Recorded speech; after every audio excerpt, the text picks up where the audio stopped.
Welcome to The Explainer. Today we're demystifying AI, ML, and LLMs. Let's jump right in. Okay, so you've heard these buzzwords thrown around, right? But what's the actual difference? So first up, artificial intelligence. Think of it as a huge field, just like physics. Now, nested inside AI is machine learning. It's a specific subfield, kind of like thermodynamics in physics. And if we go even deeper, that's where you find deep learning, a really powerful subset of ML. So here's our map, and those tools you use, like ChatGPT, they're powered from way down here. So what's machine learning actually do?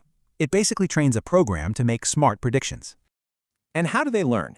Well, there are two main ways, with labeled data or without.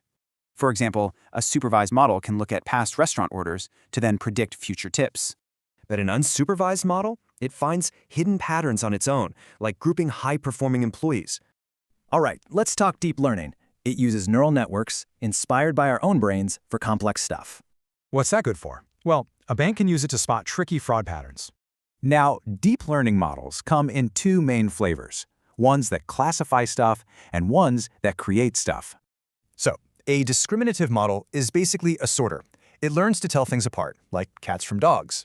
But generative AI is different. It's not just sorting. It's learning the actual patterns in the data. And then it can use those patterns to create something totally new, like this dog right here. So here's a quick test for you. Is the output just a label, or is it brand new content? So where do LLMs fit into all this? They're a key part of deep learning and generative AI. And the big idea with LLMs is this two-step punch, broad pre-training, then specific fine-tuning. Okay, think of it like this.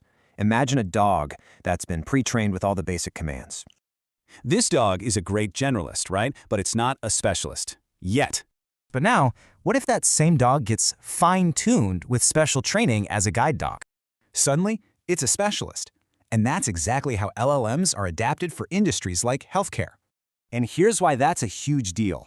Big companies build general models, and others add their own expertise. So, now you've got the blueprint for how this all works. The big question is, what's next?